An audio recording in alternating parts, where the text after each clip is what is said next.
Doctor Shashi Sharma maternity hospital जो कि जींद हरियाणा में स्थित है। ये हॉस्पिटल बांझपन के मरीजों के लिए एक वरदान साबित हो रहा है। डॉक्टर शशि शर्मा जी जो कि हमेशा ही मरीजों की देखभाल के लिए तैयार रहते हैं। दूर दूर से बांझपन के मरीज डॉक्टर शशि शर्मा जी के पास आते हैं और यहाँ पर अपना इलाज करवाते हैं। हमारी पंजाब प्लस की टीम ने doctor Shashi Sharma maternity hospital का दौरा किया। पेश है पंजाब प्लस की टीम से एक रिपोर्ट। आज हम आपको मिलाने जा रहे हैं डॉक्टर शशि शर्मा जी के साथ, जो कि पिछले लंबे समय से इनफर्टिलिटी के स्पेशलिस्ट हैं और हज़ारों की गिनती में उन बेलाद जोड़ों को संतान सुख की प्राप्ति दे चुके हैं जो अपनी आस खोए हुए थे। डॉक्टर साहब का स्वागत है हमारे स्पेशल शो में। धन्यवाद। डॉक्टर साहब, एक ऐसी डॉक्टर जो पिछले लंबे समय से सेवा कर रही है और जिसने आजकल नो डाउट कि IVF एक्सी और नई नई विधि आ गई हैं, लेकिन ये डॉक्टर जो कि फर्टिलिटी डॉक्टर मानी जाती है और लोगों का बहुत बड़ा विश्वास है और आप सिंपल ट्रीटमेंट के साथ ही लोगों को कंसीव करा देते हैं। क्या कारण है, कैसे आज के इस युग में, क्योंकि आज का जो युग है वो IVF एक्सी और ये नई नई टेक्निक्स आ गई, लेकिन उसके बावजूद भी आप लोग जो काउंसलिंग के साथ और बहुत सिंपल प्रोसीजर्स के साथ कंसीव करा देते हैं, क्या कहना चाहते हैं? कई बार बहुत छोटा मोटा कारण होता है, अगर हम टेस्ट करवाते हैं और वो कारण पता लग जाता है तो इजीली कंसेप्शन हो जाती है। डॉक्टर, अगर हम बात करें मल्टीपल IVF फेलियर्स की, तो लोग कई बार बहुत जगह से IVF फेलियर्स होकर आपके पास आते हैं और वो बहुत सिंपली मेथड के साथ ही कंसीव कर जाते हैं। क्या कारण है, कैसे, मतलब क्या आप उनको इंटरव्यूनिंग इस तरीके से करते हैं? क्या आपका वो स्टाइल जो है उनके साथ बातचीत करने का, क्योंकि वो आप बिल्कुल उनको नॉर्मल कर देते हैं, जब आपसे बात करते हैं तो आप उनको उनका जो टेंशन का लेवल है 0 कर देते हैं, क्या कहना चाहिए? नहीं सर, ये भी है कि पेशेंट को मेंटली रिलैक्स हो, पॉजिटिव और नेगेटिव दोनों सोच के करवाए। IVF में फेलियर रेट भी बहुत ज़्यादा है, but on the other hand success rate भी है। जिनके पास कोई और ऑल्टरनेटिव ही नहीं है कि और किसी तरीके से तो हो नहीं सकती प्रेगनेंसी, तो उनके लिए तो IVF एक बहुत ही जरिया है भगवान का दिया हुआ, कि इस उम्र में जाकर भी जो बेऔलाद औरत होते हैं उनको और संतान की प्राप्ति हो जाती है IVF से, जो नॉर्मल तरीके से नहीं हो पाती कई बार।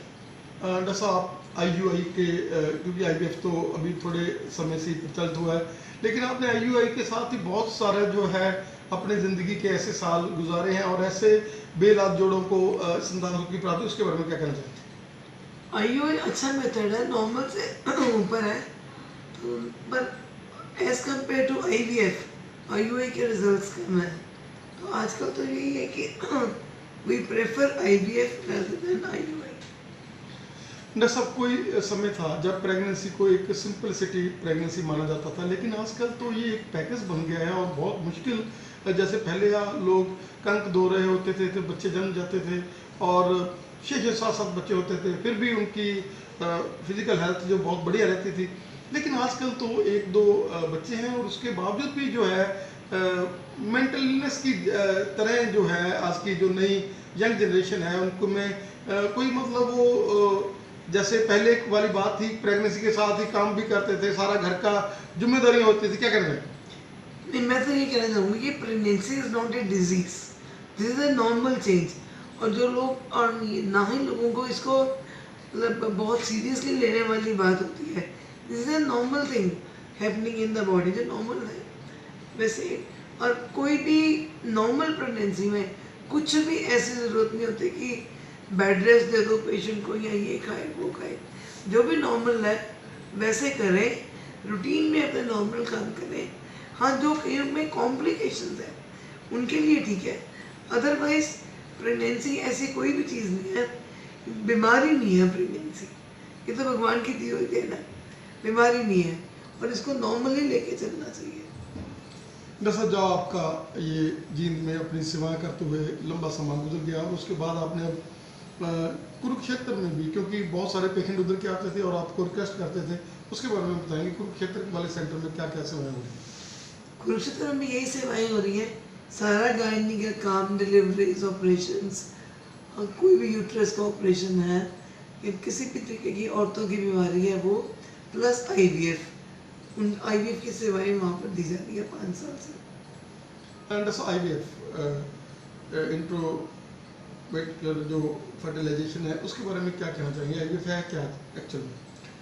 आईवीएफ सर एक टेक्निक है जिसमें अगर पहले सारे टेस्ट करके अगर औरत का यूट्रस ठीक ठाक है तो उनके एग बनाए जाते हैं एग इंजेक्शन द्वारा, फिर उनको एग्स को बाहर निकाल के स्पर्म के साथ मिलाकर 48 या 72 आवर्स तक इनक्यूबेटर में रखा जाता है और उसके बाद औरत के गर्भाशय में उसको स्थापित किया जाता है। जैसा आपका लंबा तजर्बा है और जब ने आपने अपनी प्रैक्टिस शुरू की तब ये चीज़ें टेक्निक्स नहीं होती थी, तब से लेकर आप तक अब हम क्या समझे कि जो आपका सक्सेस रेट अब बहुत ज़्यादा जा रहा है, तो उसमें हम ये समझे कि वो लंबा तजर्बा बीच में आ रहा है। और जब अब तो आपके पास बड़ी बड़ी मशीनरीज आ गई हैं। अगर हम लेप्रोस्कोपिक सर्जरी की बात करें तो आप पिन होल सर्जरीज हैं और वो भी आपके पास टेक्निक्स हैं। और आप सिंपलिसिटी के साथ ही कोई थोड़ी बहुत एंडोमेट्रियोसिस है, कोई और प्रॉब्लम है, तो आप अपने आप क्लियर कर देते हैं। उसके बारे में क्या कहते हैं? हाँ, ये सारी टेक्निक्स बनी हुई हैं, इन्हीं से ही आईवीएफ में सफलता जो मिलती है। प्रॉपर डायग्नोसिस हो तो आईवीएफ में रिजल्ट बहुत अच्छा रहता है। कोई भी बीमारी पहले पकड़ में आनी चाहिए तो ही आईवीएफ का रिजल्ट बढ़ता है। जैसे अगर हम मेल इनफर्टिलिटी की बात करें तो उसका दर भी बहुत ज़्यादा बढ़ रहा है, जो कि किसी ज़माने में ये अभिशाप माना जाता था। लोग अपने बच्चों को मेल इनफर्टिलिटी आज के ज़माने में एक बहुत बड़ा रीज़न हो रहा है। ये एनवायरमेंटल है, जेनेटिक है, या कुछ भी आप कहिए, बट आजकल मेल फैक्टर बहुत ज़्यादा हो रहा है। ऐसा क्या माने, मतलब इसमें ज़्यादा क्या कारण है? क्या हम ये माने कि लेट मैरिजेस हैं, क्या हम ये माने कैरियर कॉन्शियस है, क्या हम ये माने कि मोबाइल का ज़्यादा यूज़ है, क्या करें? मोबाइल ज़्यादा यूज़ है, सिगरेट स्मोकिंग है या अल्कोहल है, ये 2-3 मेन फैक्टर्स हैं जो मेल फर्टिलिटी को कम कर देते हैं। डॉक्टर साहब, आपके पास अपनी ज़िंदगी का सबसे बढ़िया दिन कौन सा था जब आपको ऐसे लगा हो कि कोई चीज़ मिरेकल हुआ? वो आप जब मेरा सबसे ओल्ड पेशेंट पॉजिटिव हुआ, कितने एज थी? She was 56। उनके बेटे को किसी ने गोली मार दी थी, ये जीन की बात है। शी वाज वेरी ओल्ड, जब वो पॉजिटिव हुई तो मुझे बहुत अच्छा लगा। जैसा आपने कहाँ से अपनी एमबीबीएस की और कैसे आज शशि शर्मा जो है वो एक ऐसा नाम है इस एरिया में कि वो कहता है कि इनफर्टिलिटी वाली डॉक्टर है, कोई कहता नहीं नहीं वो तो बहुत ही बढ़िया है, वो तो सरकारी के जैसा ही उनका बिहेवियर है वहाँ पर, कोई यहाँ पर कमर्शलाइजेशन बड़ी नहीं है, आपने कोई इसको बड़ा हॉस्पिटल इस तरीके से नहीं बनाया हुआ, क्या कहना है? मैंने अपनी पूरी मेहनत से अपना काम किया है and I am work alcoholic. काम करने में ही मजा आता है। काम करने पेशेंट ठीक हो के जब वापस आता है तो बहुत अच्छा लगता है। अगर हम नॉर्मल उसकी भी बातें करें, आईवीएफ ने नॉर्मल गायनी प्रैक्टिस की तो भी जब मरीज ठीक होकर दुआ देता है तो बहुत अच्छा लगता है। और आईवीएफ में तो लगता ही है जब हमने काम किया है, जितनी मेहनत पेशेंट कर रहा है, हाँ पेशेंट पैसे की मेहनत कर रहा है, हम लोग वैसे मेहनत कर रहे हैं और दुआ करते हैं कि हमारा रिजल्ट अच्छे से अच्छा रहे। डॉक्टर साहब, क्या माइंड है आपका? क्योंकि आप खड़ा पानी नहीं है, हमेशा आप अपने आप को ऊपर उठाते रहते हैं। कोई भी सेमिनार है, कोई भी CMEs हैं, वो आप जरूर अटेंड करते हैं और नई नई टेक्निक्स जो लाने की कोशिश करते हैं। क्या कहना चाहेंगे कि आप हमेशा अपने आप को ऑब्जर्व रखते हैं? अपने आप को आपके तरफ रखना ही पड़ता है। आज के ज़माने में नहीं रखेंगे तो पुराने होकर मार्केट से बाहर हो जाएंगे। जो इतनी नई टेक्निक्स हैं, अगर नहीं सीखेंगे तो वैल्यू ही खत्म हो जाएगी। और टाइम के साथ चेंज तो होना ही पड़ेगा। जो 20 साल पहले की साइंस है और जो अब की साइंस है, उसमें तो ज़मीन आसमान का फ़र्क हो चुका है। हर टाइम बेटर चीज़ें आती हैं, वो सीखनी पड़ती है। डॉक्टर साहब, क्या आपका माइंड है? जैसे आपने भी कुरुक्षेत्र में भी खोल लिया है और अभी भी आपको करनाल तक भी आपको पेशेंट्स हैं जो वो रिक्वेस्ट कर रहे हैं कि आप मैडम वहाँ पर भी खोलो, और आने वाले समय हम ये चाहें सोचे कि हरियाणा में एक बहुत बड़ी चेन होगी। डॉक्टर साहब, थैंक यू वेरी मच। इरादा तो यही है कि बड़ी चेंज होगी। डॉक्टर साहब, आजकल PCODs की जो अक्रेंस है बहुत ज़्यादा बढ़ रही है और यंग बच्चे हैं जो उनको भी PCOD हो रहा है, क्या कहते हैं?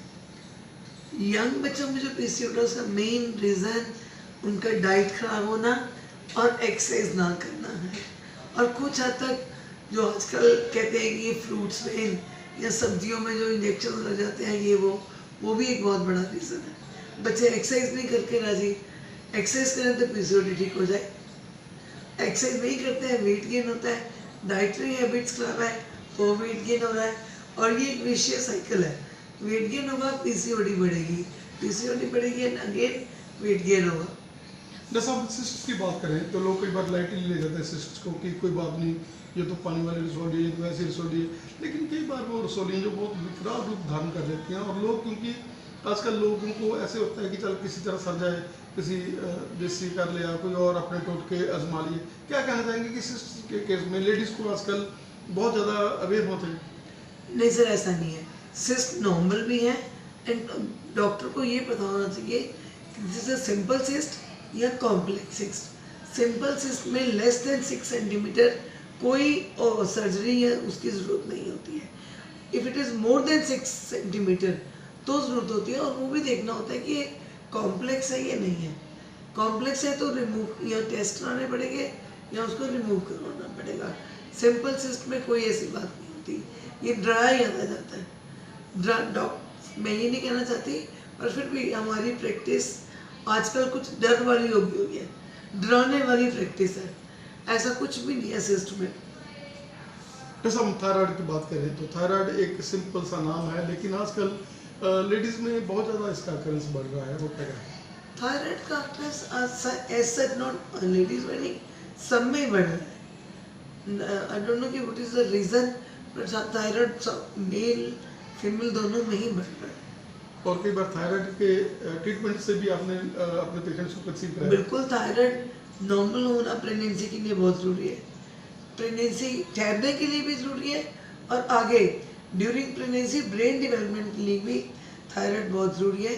तो थायराइड नॉर्मल रेंज में होना चाहिए। डॉक्टर शशि जी, कहाँ से आपने अपने एमबीबीएस की और कैसे आज एक नाम है, renowned नाम है इस एरिया में और कुरुक्षेत्र में? सो मैंने एमबीबीएस फरीदकोट पंजाब से किया था, और उसके बाद एमडी मैंने रोहतक मेडिकल कॉलेज से किया, और उसके बाद आपने प्रैक्टिस स्टार्ट कर दी सर। यही बात। सन 2000 में जींद में स्टार्ट करी, उससे पहले रोहतक में।